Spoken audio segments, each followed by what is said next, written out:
Across the tracks. Across the tracks. It's time to go.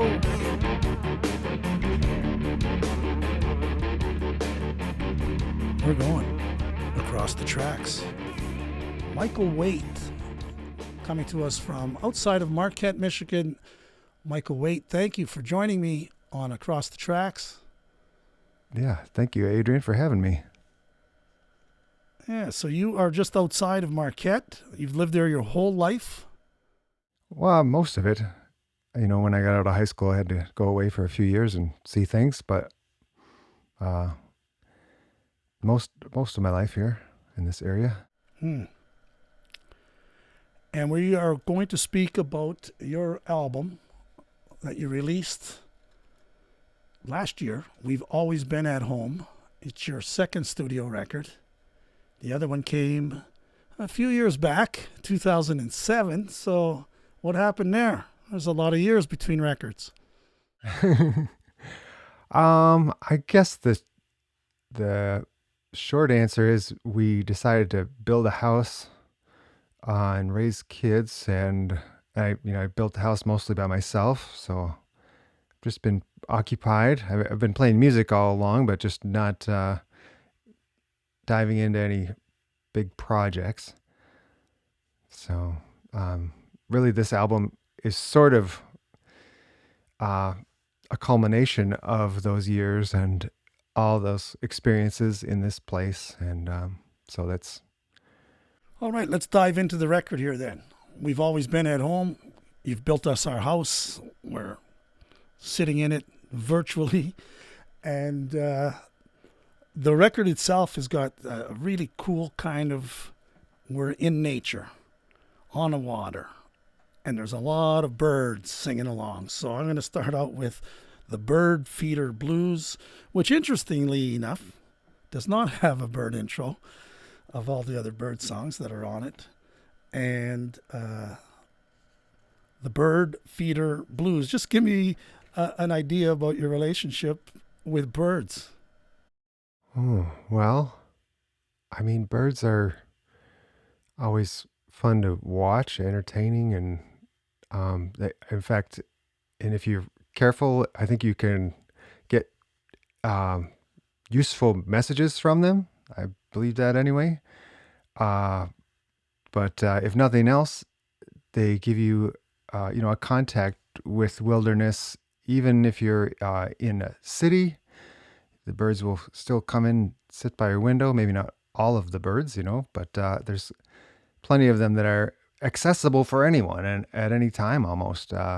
So I really think it's one of those facets of nature that is really worthwhile getting to know because of you can find birds just about anywhere. Yeah, without getting into it, I have a connection with birds, which is why I kind of took to this album right away. And you got a couple of lines in this song that really hit home for me. The birds know your name. And you hear about crows being very smart and they have great memories and they work in tandem. And then you also got this other line in there that says, "I'm sick of my ego," in that on that album, on that song. And that also is something that birds kind of teach me anyway, of how free and the difference. And there is no ego with birds, or is there? Yeah, no, I think I'm with you. I mean, animals in general, I think, are really great at showing us how to live without ego. But I think birds, maybe it's because they can't have any baggage to fly. That they seem to shake off whatever's happened before immediately, and then just they're off and doing whatever they do. And so this song is kind of on that theme where this is a guy who's lost his love, but he's finding contentment in the little things like the birds that come and sing in the morning.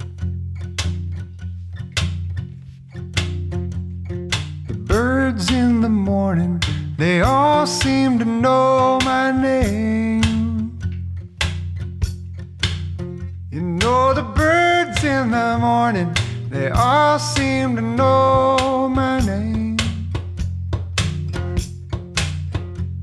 I got everything I want, except the one thing that can keep me sane. Well, she sleeps like a baby, but she eats just like a mouse. She's a skinny leg woman, but you think she's as big as a house. She's got leaves in her eaves troughs to keep the tears from tumbling out.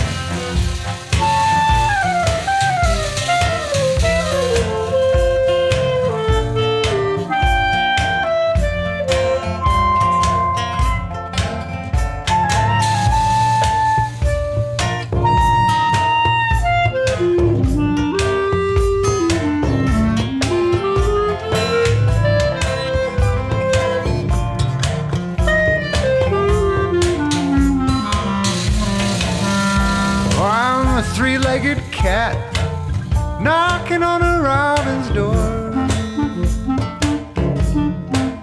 I could stay here all day if I could just find one reason more. I got everything I want except the one thing that can keep me pure. Said it's alright.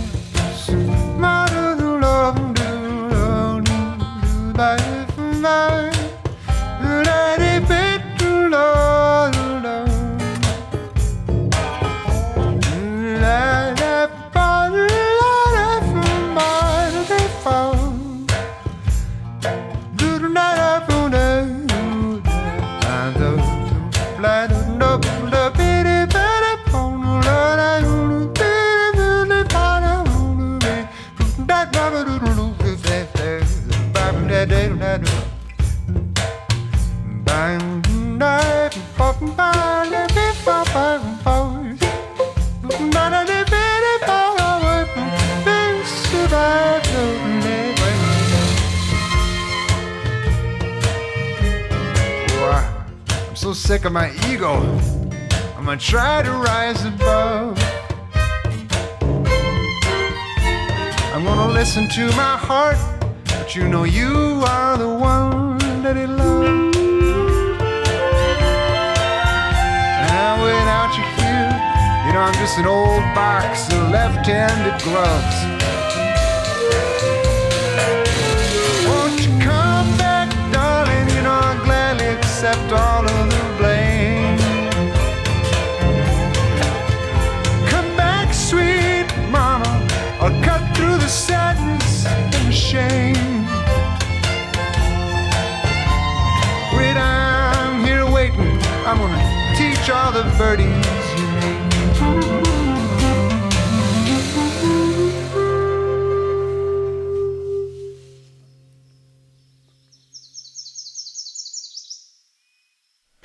I love the scat singing at the end of it, for sure. And you've done that a couple of times in the record.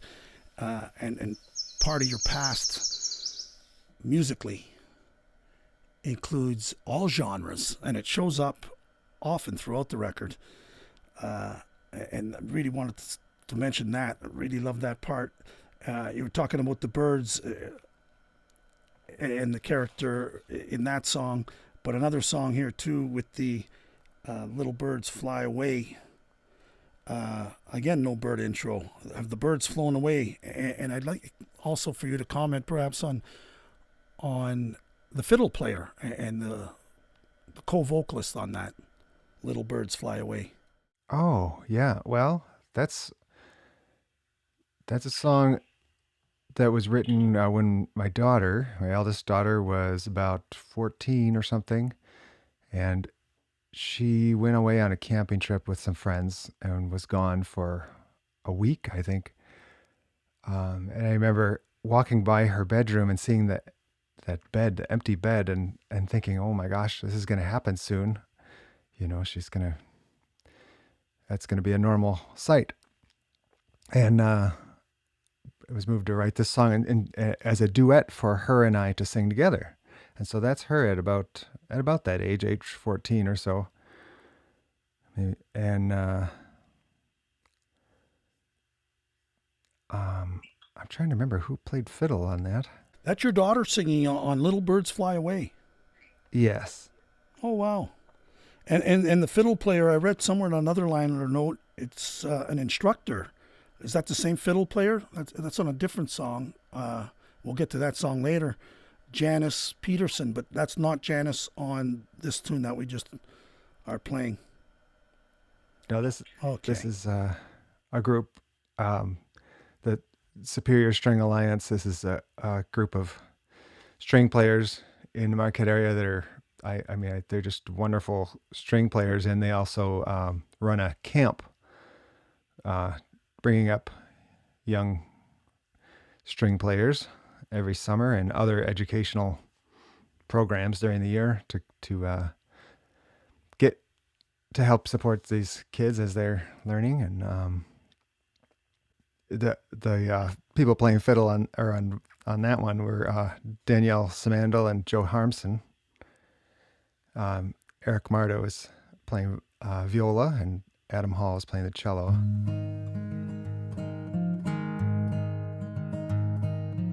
If you could fly like a bird up in the sky, would you ever come back home to visit me alone and linger there for just a little while? Well, if I could fly like a bird up in the sky, I'd soar across this land to the valley where you stand and stay with you for just a little while. Little birds fly away, same thing happens every day. Why's it gotta be that way?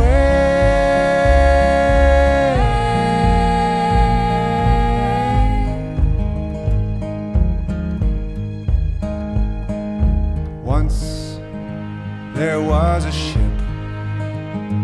and it sailed the Mississippi and carried girls and boys away from all their toys and into the grown-up world's grip.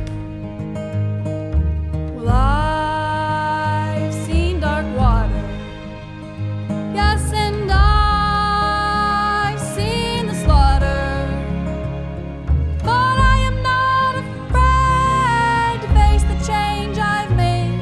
And Poppy, you know I'll always be your daughter. Something calls us out. What it's all about, we can't figure out with our heavy heads.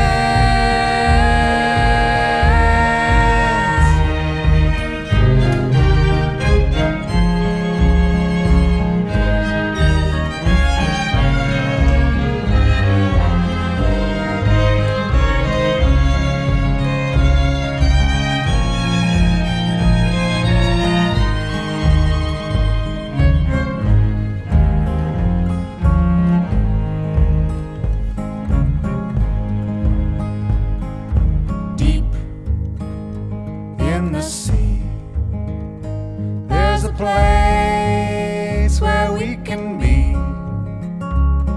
It's salty and it's dark, but it's pleasant as a park if we only allow it to be. Fish gotta swim, yes, and birds gotta fly. So let us spread our wings o'er the mountains as we sing in chorus with the angels so high. Little birds fly away.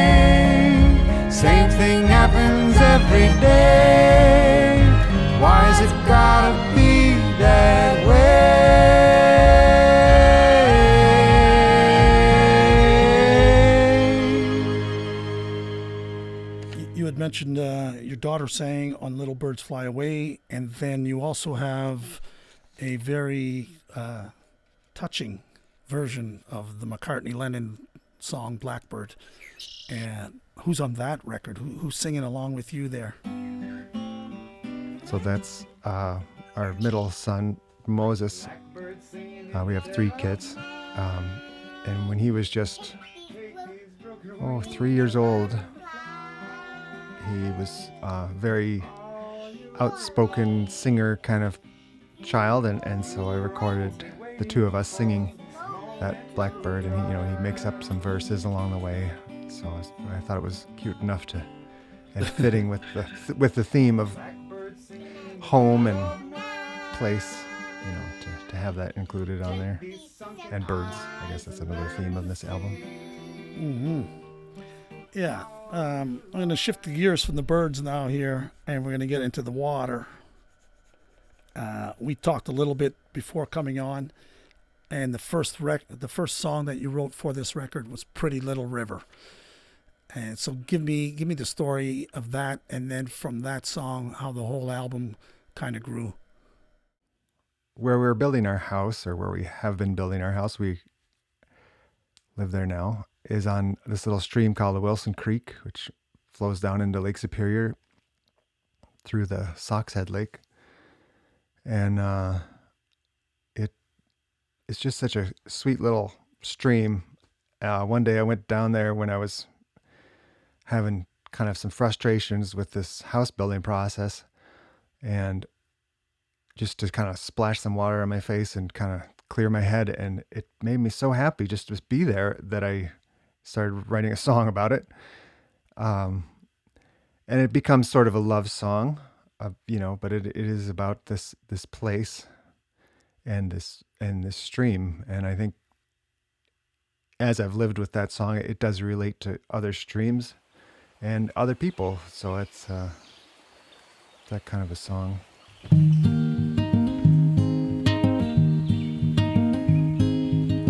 First time I saw her, I thought my life was done. Now I look upon that day and see it just begun. It was in the springtime, rain was falling down. She didn't seem to notice me, I could not make a sound. Pretty little river rolling free, what you trying to do to me? Well, I'd give up all I own to call you darling.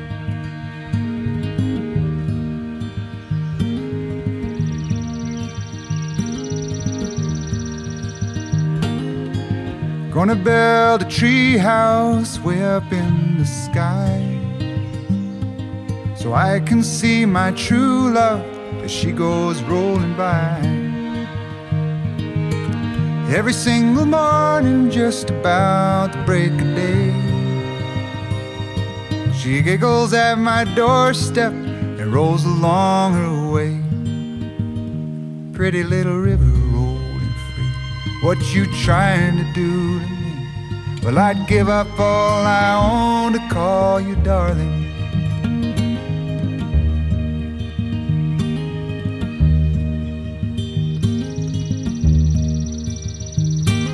I want you in my mouth, dear, and in my ears and nose.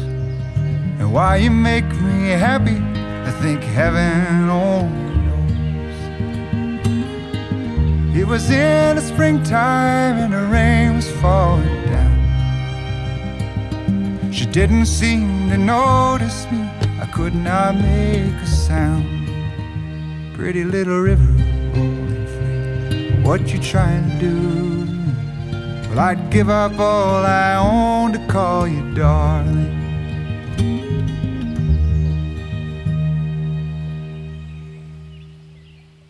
It has a sister song to it too, right? The Song of the River Thrush, which is a story of essentially, as Mark Knopfler might say, love over money. Yeah, that's part of it. It's so it was inspired by that call of the hermit thrush. The hermit thrush tends to sing in places that are a little wilder and also a little later in the evening and later in the season than a lot of the other birds. And it has that real high-pitched kind of cascading call that is, I think it must be maybe entirely by association, but at least in part by association with experiences in those kind of places, that whenever I hear that song, it kind of brings me right back to that communion with nature. And so I wrote the song and kind of expanded on the idea about how you could find that same sort of song inside people, and also how it could transcend even death, that sort of song, if you know what I mean. There's something about that seems to be divine, I guess. So that's how it came to be a song. Your music, if I had to put a label on it, it's kind of to me like spiritual folk music. And you have in that song of the river thrush some very ugly human things going on, angry mobs outside, the bombs inside your bedroom. And so you play what we read in headlines and news against living by the river and hearing the birds and the sounds of the river. And so that escape to really what the world is, but I guess not just in modern society, but probably if you really study history for a long, long time, we get away from nature, don't we? And it's about chasing that other thing of, call it progress for being polite. Yeah, I think that's well put. I that's what I'm kind of trying to convey there. Just that even with all the noise of the news and even our own stressors in from things we make up entirely on our own, or just different things that happen to us, that beyond that there is this that essence of nature, which is I really think it's divine. It's something that's essential to all people and all the different things, different animals, and even tiny little microbes, even maybe inanimate things as well. I mean, I do think there's the essence there, and that's kind of what when you write songs, at least when I write songs, I should say, a lot of people do this. You take an idea that you have personally, and then take it and think about, well, how does this relate to everyone? And this song is about something that's sort of an essence of nature to me. So that's what it ends up being about. Is that becomes the universal part of the meaning of the song, is that I want people to know that the essence of nature is available to them, whether it's obvious or not. It's there among all of the noise of life.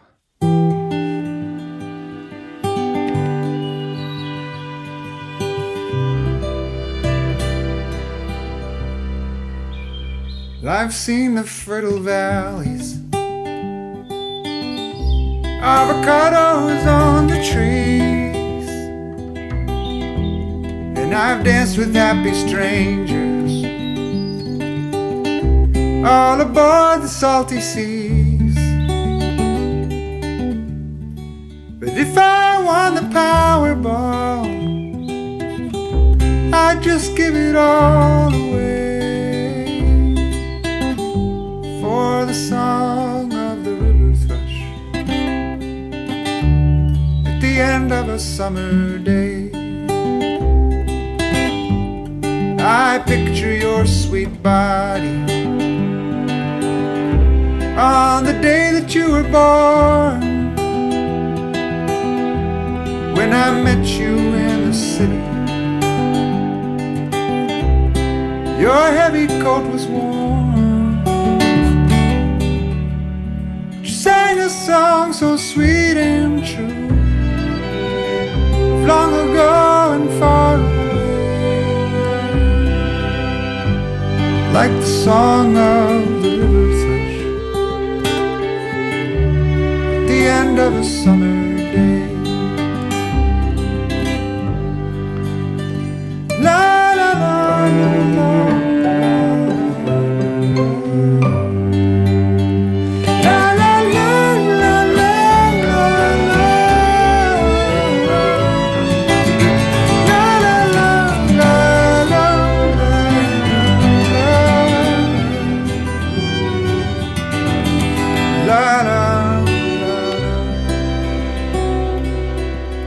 Somebody put a bomb inside my bedroom, a fallout shelter in the hall. There's a long list in my pocket, there's termites in the wall. There's an angry mob outside, oh, but just above the fray is that song of the river thrush at the end of a summer day. And when my life is over and I'm standing on the shore, well, I won't have my dear eyeballs to see your body anymore. But I hear your spirit singing, if it's a zillion miles away, yeah, like that sweet song, just like that song of the touch, the end of the summer day.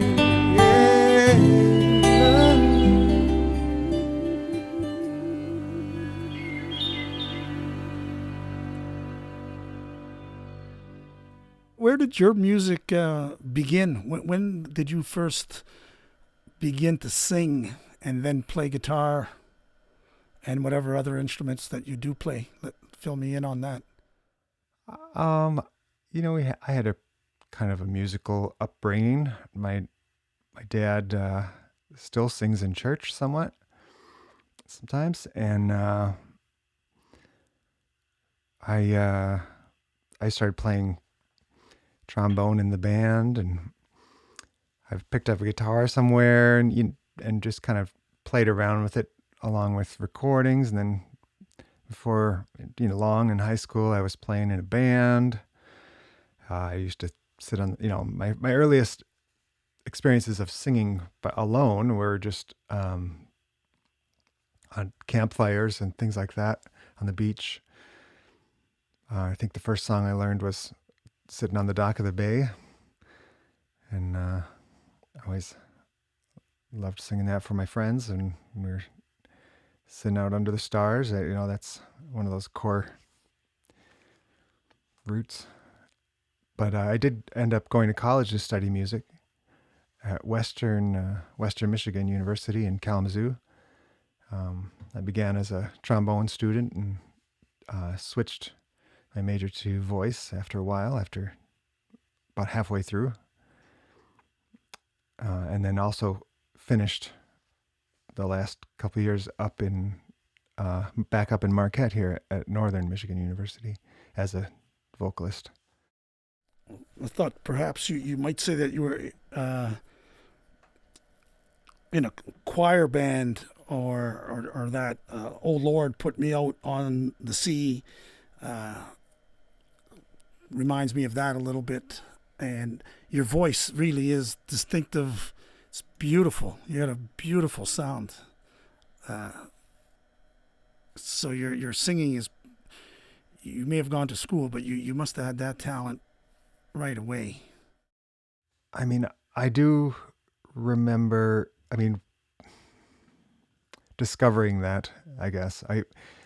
When I was studying trombone, I took a voice class. And the other students in the voice class, we would take turns singing songs every week. And I just remember them having such a reaction when I would sing that I thought, okay, maybe I have something here that's worth developing. So I'm fortunate to have been able to act on that and have some great teachers after that to help me. And for that song, Put Me Out on the Sea, are you a fisherman? Do you sail? I love the water. I love to be on a boat fishing or sailing. Yes. That song was inspired by a summer I spent when I was young. I turned 20 that summer. Up in Alaska on the Bering Sea on a fish processing vessel. We were for salmon season. And it was inspired by a couple of the guys I met on there that were not excited about coming back to land. After 3 months of being out and not setting foot on the ground, I was ecstatic about it. I love the ocean and it was a great experience, but I was just so excited. And I asked them why, or asked this one particular guy, why is it that you don't want to go back? And he said, on land, everybody wants something from you. He's got an ex-wife and bills to pay, and that's all he associates with the land. And at that time, I had nothing of the sort, so I didn't relate to him until some years later when I was riding my bike along Lake Superior.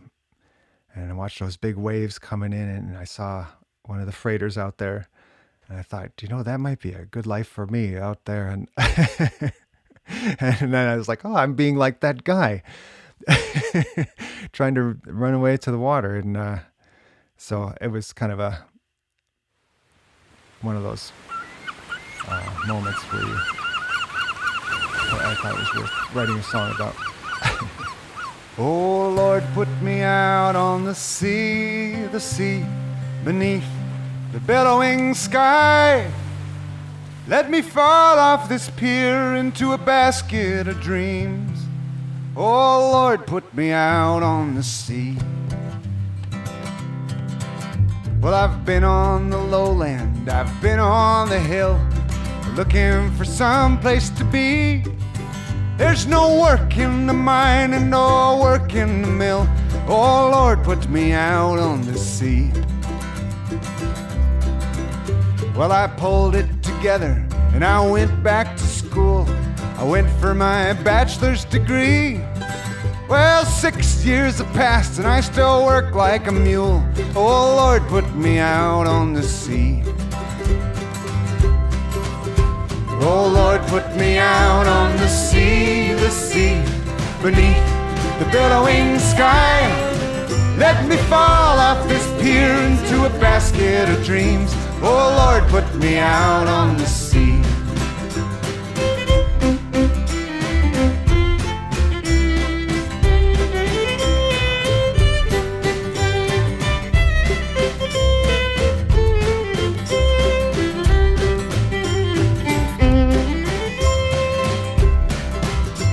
I wanted a family, I sought out a wife to make me feel happy and free. Well, I never had such hard times in my life. Oh Lord, put me out on the sea. So give me the sky, the sky, the sky, 360 degrees, and rock me to bed with a lump in my head. Oh Lord, put me out on the sea. Oh Lord, put me out on the sea beneath the billowing sky. Let me fall off this pier into a basket of dreams. Oh Lord, put me out on the sea.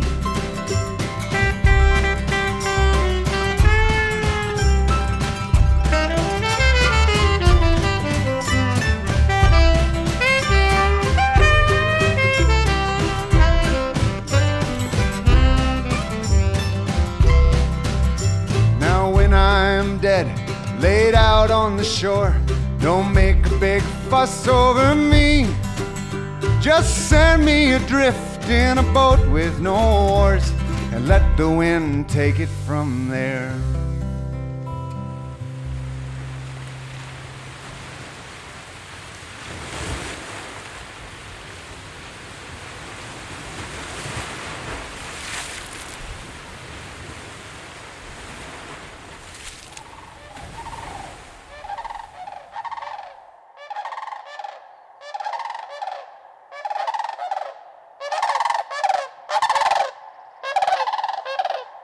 Tell me about that character that respectfully removes his hat as he's walking up the driveway at a yard sale. I thought, what an image that is. I mean, who does that? That's the song Yard Sale. What's going on there? That's a song. The song Yard Sale is about when kind of a different way of looking at love. There's a lot of these love songs that are promising fidelity. You know, I'm going to love you forever and so on. But this one takes it kind of and flips it around, saying, you'll always love me. And I know you can't control someone else's thoughts, or you shouldn't try to anyway. I don't think. Really, but you can control your thoughts about their thoughts, which I'm sorry if I'm getting too meta here, but I think that's a real problem with a lot of relationships, is that people are afraid of rejection. And so then they end up acting in a way that kind of precipitates that rejection, just out of manifesting their fears. And so this song is kind of meant to stand solid in my faith in my wife, and you know, just that sort of it's you know, another one to go back to what's divine. It's kind of like what would the Lord say if he walked upon your yard sale and all your stuff is out? Like, let's say, you know, your clothes you don't fit into anymore, and your exercise machine that you never used very much. That stuff is all your kind of stuff that you've given up on is out there in the yard. Would this still be a, you know, I'm just saying that, I'm sorry, I'm mumbling my words here, but I think in that situation, a love supreme would be one that accepts all of those things. And that's the root of that song, is just accepting someone for who they are.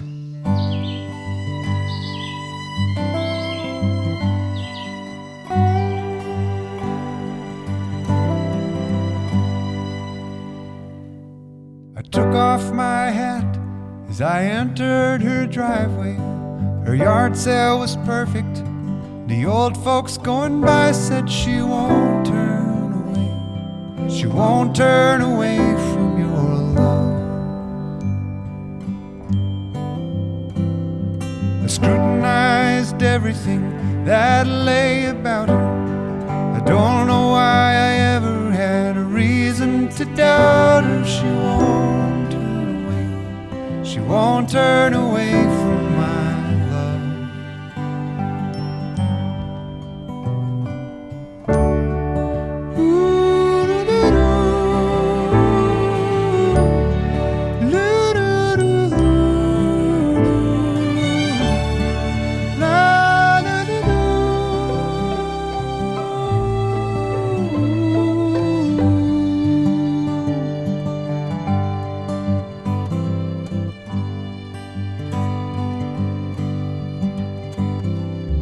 can present her with treasures and glory, but I'll be here singing a sweet salvation story. She won't turn away, she won't turn away from my love.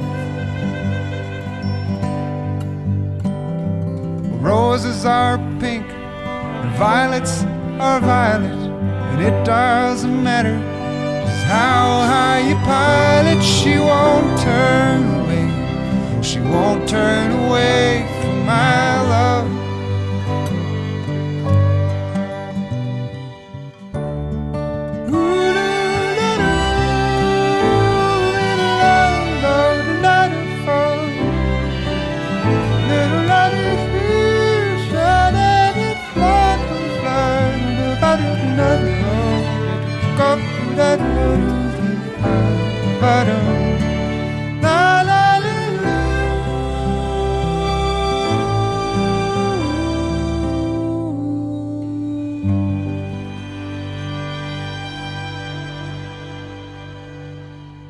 Yeah, the character leaves the yard sale very happy. You got that lovely scat singing going on again, and it's like, and in my mind it was like, okay, he fell in love at this yard sale.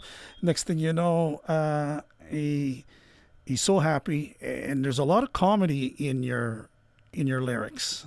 There's a lot of very comical lyrics. And the song Please Marry Me, which is not something you typically would get, it's like a circus-like tune, but there's a lot of joy going on there. So Please Marry Me is not the song you sang when you proposed to your wife, is it? Oh, no, it's a silly song, you know. I mean, it's a buffoon song, really. I guess it's just about lost love and how it's part of life. So it's just a way of laughing at it. To make it even more miserable, sort of like a comedy of errors situation. Like, not only does this guy lose his love, but then he ends up going to the police to look for help for her, and they arrest him. And then when he's sitting in his cell, he's looking at the stars, and he pictures her way out going across the ocean on a ship, and she's still just full of resentment. I don't know. It's just like worse and worse. So I don't know. I think that kind of thing is funny. So I always like those movies, like those old black and white movies where the guy opens the closet and stuff falls on his head. I mean, it's dumb, but I like it. I'm going out walking down a long steel blade to try to make sense of it all, laughing at the future and the mess that I made, when there's really only one way to fall. When you left, I was standing with a fork in my fist and a pancake on top of my head, with my chin in the gutter and my nose in the air. When I look back, I wish I'd made eggs. Oh, please marry me, won't you come back to me? The house is gone, but the children run free, and everybody here knows them by their first names, and I can't tell you how long it's been.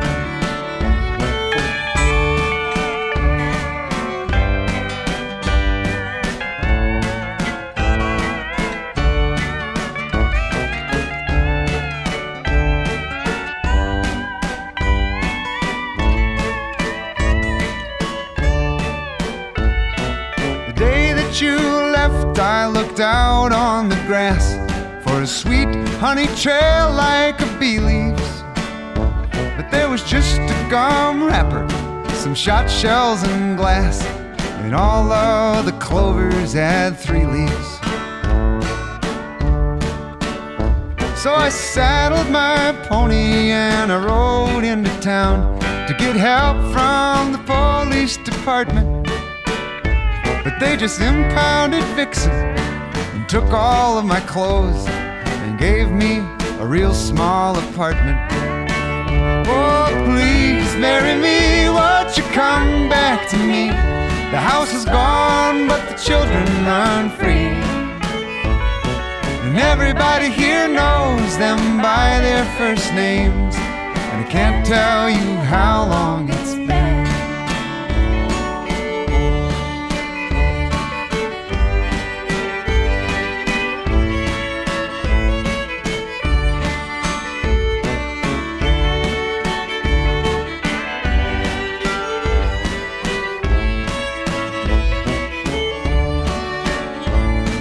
Sit at my window and look at the stars, and I wonder whose heaven you're under. I bet you're on a tall ship somewhere real far, so full of resentment and wonder. If there's only one thing you can send back to me, well, get yourself a big brown box. Put your right foot in, put your left foot in. Yeah, you don't even have to wear socks. Oh, but please marry me, won't you come back to me? The house is gone, but the children run free. And everybody here knows them by their first names, and I can't tell you how long it's been.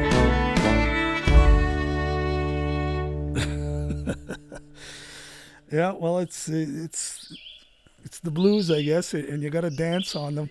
Yeah. And it's not so simple to have a family life and a home life with the way the world is. But you still somehow find that humor in the times of the when you're not afraid of writing about the darkness either, or home troubles, or the album title itself is From Building the Home, but it also is obviously more than just the actual structure. It's a home, not a house, right? You're always at home. You're not at the house. And when I hear I'm Your Man, that's about trying to build a home with the people around you. Talk to me about that song, I'm Your Man. Yeah, that's a song I wrote during a time when my wife was away for a month because her sister was having a baby downstate, and she wanted to be there to support the family. And I guess I was just kind of facing my own thoughts alone and about our relationship, and I imagined, I guess that's one of the few songs I've written where I started with an image of her dancing, and like listen to the music that seemed appropriate. And she happens to be a ballet dancer. She's trained in that art, and it informs a lot of the things about her life. So that was a great place to start for that song, and about how it's, generally about how hard times actually bring us closer. So the different challenges, if assuming you go through the work together and are honest with each other and that sort of thing, they can bring people closer, ironically, because they can also, threaten to drive us apart. And certainly they do that sometimes.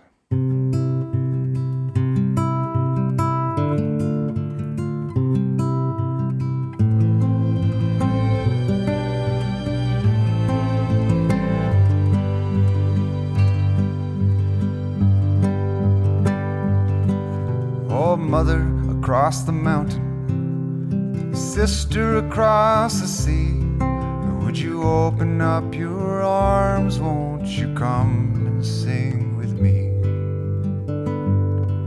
I look at the horizon, I look down at my hands, miles, and I wonder if I'll ever see the whole world again.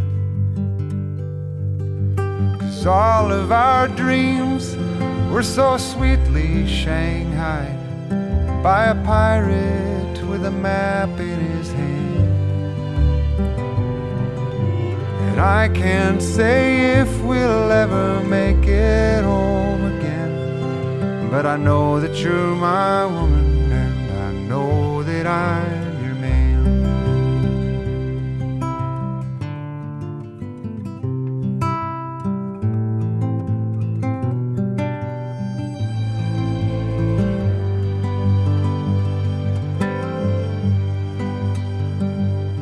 I'll pick up the broken bottles and I'll paint a brand new sign, and we'll open up our doors as if we're doing fine.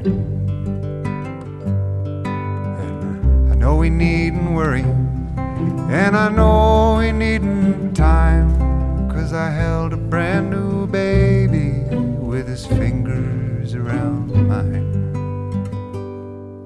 But the breeze off the water is sometimes warm, and other times it blows so cold it's hard to understand. But we can walk real close until we make it home again. If you just be my woman and I just be your man.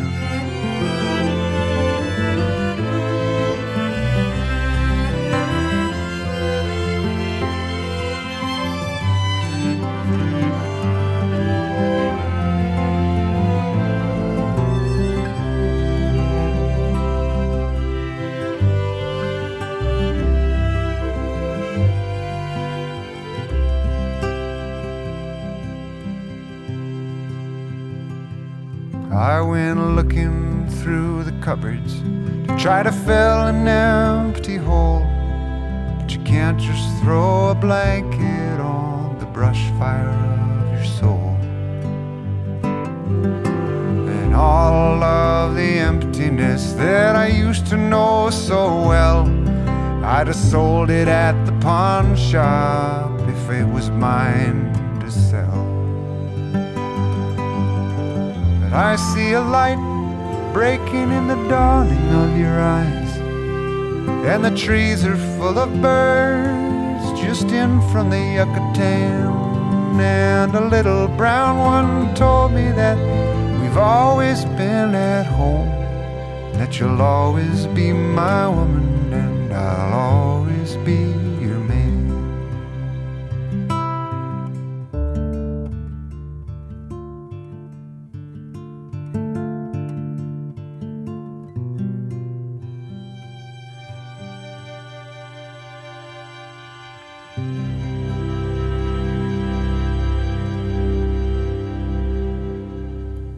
Certainly, there is a gift in suffering and in hardship, but you're so right. Yeah, you have to work to get that gift. You got a great line in "I Built a Fire" that true love is the only thing that lasts, and certainly as you get older, it becomes more and more evident. And on that song too, the horn playing is exquisite. So again, a little bit of a jazz background, and the musical instrumentation when you write a song like "I Built a Fire." Is that an idea that you already have? Is that I want to put some horns in a song? What's that song going to be about? How do you go about constructing something like that? That song came about really kind of naturally, just sort of in my walking and thinking time. I guess just that first line or the first little couplet came to my mind, and I thought, oh, that's good. I that really speaks to this feeling that I have, which is just, I built a fire in the yard today, some things too heavy to throw away. Some things that long ago got broke, now all that's left is dust and smoke. something, just the vague skeleton of things remain, when you let them go. But they can transform into that if you allow them to. And that's what that song is about. Tell me who's playing the horns on that song. Oh, right. That's Patrick Booth.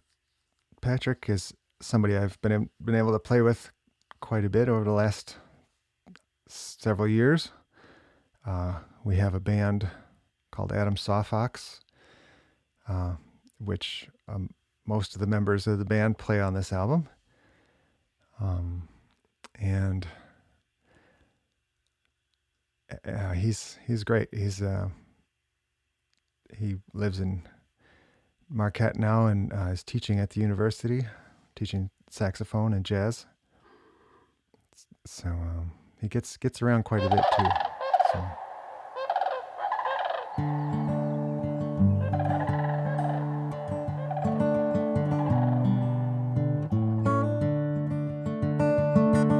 I built a fire in the yard today.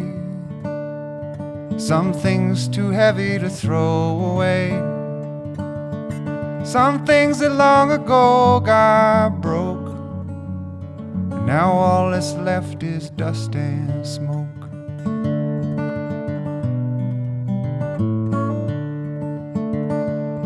Some scraps from when we fixed the stairs, and a couple busted wooden chairs. Some branches that lay on the grass, and a couple faded photographs.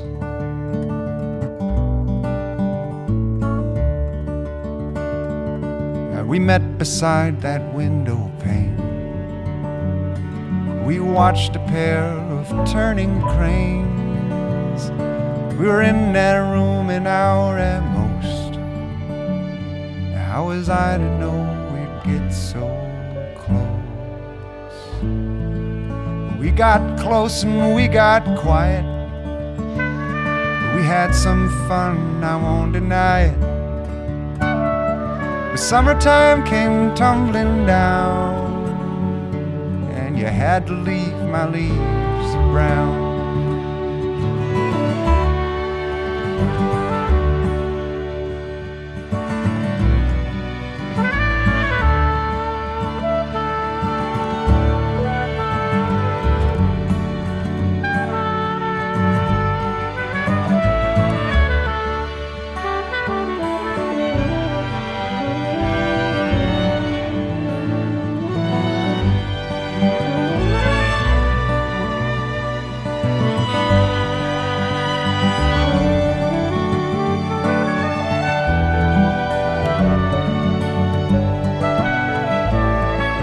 Sat down on the riverbank.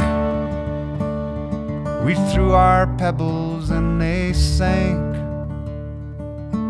We stood up and gave a sigh. It was a lazy way to say goodbye.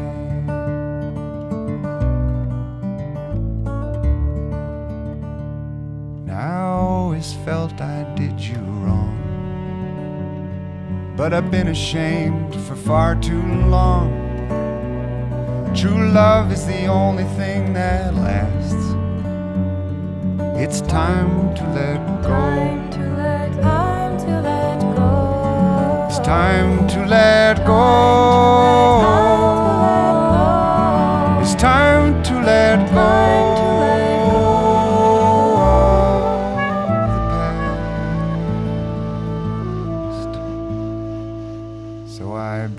Fire in the yard today. Some things too heavy to throw away. Some things that long ago got broke. Now all that's left is dust and smoke. Fabulous. Protest songs. Do you consider yourself writing them, or is Don't Cut My Hair just pure comedy? Yeah, that's pretty silly. that's, making fun of my ego again, because there was an incident where my wife cut my hair and I didn't like it. And by the time she got done with the haircut, we were, bickering pretty good. So I had, I had to write a song about it because it's just kind of funny. Like, I don't know why I would be attached to it looking a certain way. I'm sure she had an idea what she was doing, and I don't know. But no, I would love to write protest songs, and I have some in process always. I guess I have quite a few in process, but it's hard to write serious songs for me because I'm very fussy about getting it right. And when you write silly songs, you can, you have a lot of leeway, or even personal songs. You can talk about these things in a lot of different ways. But I guess maybe I'm thinking right now, maybe I should take that attitude into protest songs, because you take somebody like Pete Seeger, who would write songs sometimes were very silly, but they had a great protest element to them, like poking fun at people who, like the one about the waist deep in the big muddy. I don't know if anybody knows that song, but this where you're obviously in a failed military situation, but you just keep going into it. Just because the big guy says that's what you have to do, and that's the sort of protest song I could see myself writing.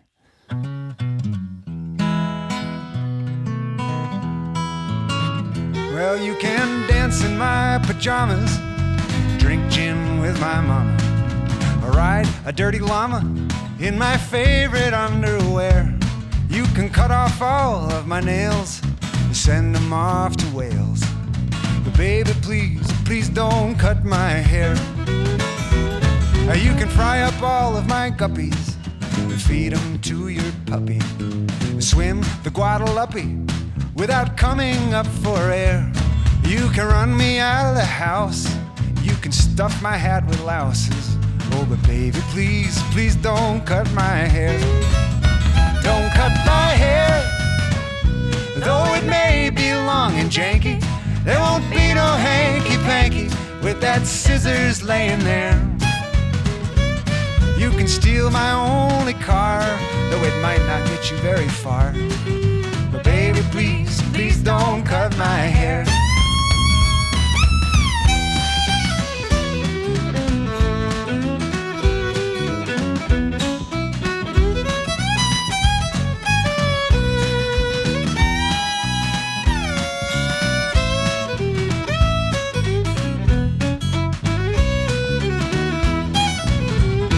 Cut my hair, though it may be long and janky, there won't be no hanky-panky with that scissors laying there.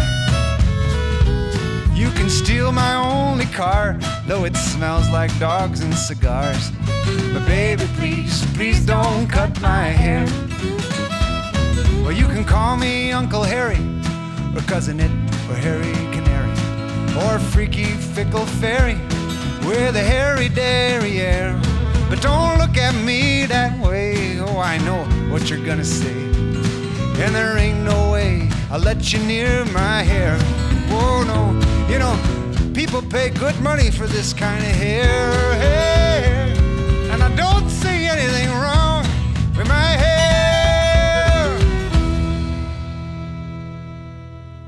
Yeah, you certainly have the tools in the box to write the protest songs, and I would totally agree with you that the comedy element is the way to get the message heard, because if it's always just a defiant, angry message, that falls on deaf ears. People don't want to hear it, and so that's certainly there. And then also, we've talked about all the songs on here, and I'm going to close with Wayfaring Stranger, which is kind of a rock it out. It's the rock song of the album. The band kicks it up, and you sing that salvation story on it. We're going home.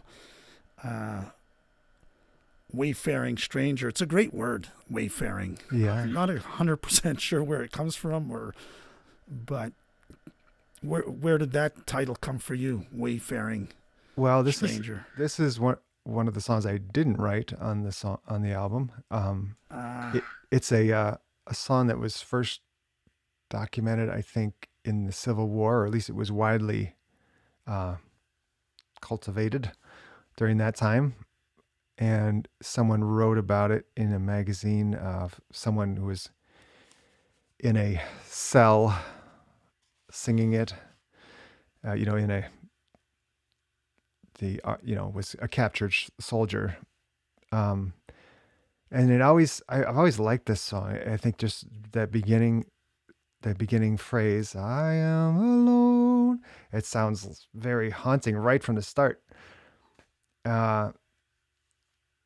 But I started playing it in a different sort of a way, maybe several years ago, because I hear a lot of these songs about, these sort of religious songs about a future of glory, and we just have to endure until we get there, or something like that. And I kind of wanted to spin this a little bit into the present. So I kicked it up a little faster and changed it to a major key instead of a minor key. And changed some of the verb tenses to present tense in order to bring it into the present a little more. I mean, I don't believe that heaven is somewhere else. I think, or some other time. I mean, it's a timeless, spaceless way. As the way I seem to understand it. I don't know, of course. If I did, I'd write a song about it, I guess. But this is a song about trying to or own that space, that sort of heavenly space in this life. So that's what I'm trying to do anyway with this old traditional song. So we don't have to spend another day in that cell.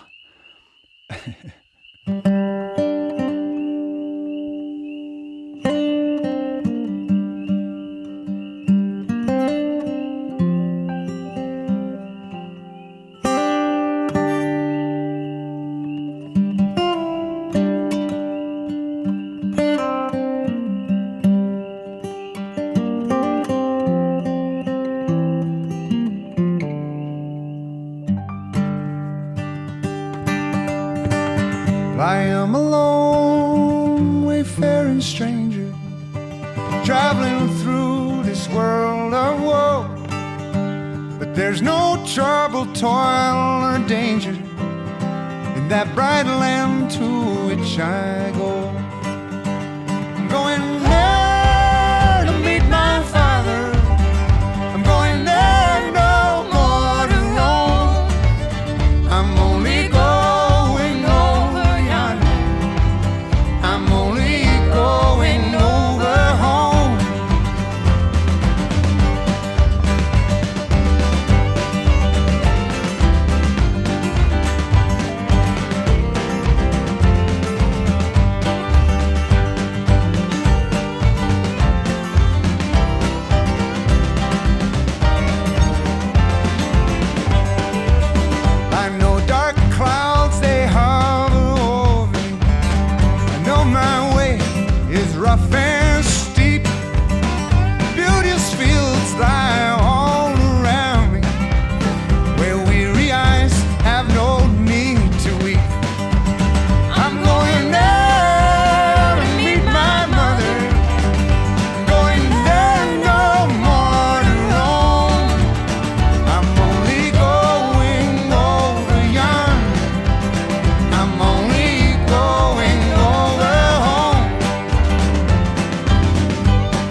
sir, thanks for going across the tracks with me and giving us a little bit of background and insight into each of the songs. Always makes the songs that much more enjoyable. Thanks for sharing all that. Yeah, of course. Thank you for being interested. I'm happy to talk about it, and I appreciate this show that you're doing. Okay, Michael Waite. We've always been at home, and you can find that on your website, michaelwaitemusic.com, and also on Bandcamp. You've been listening to Across the Tracks.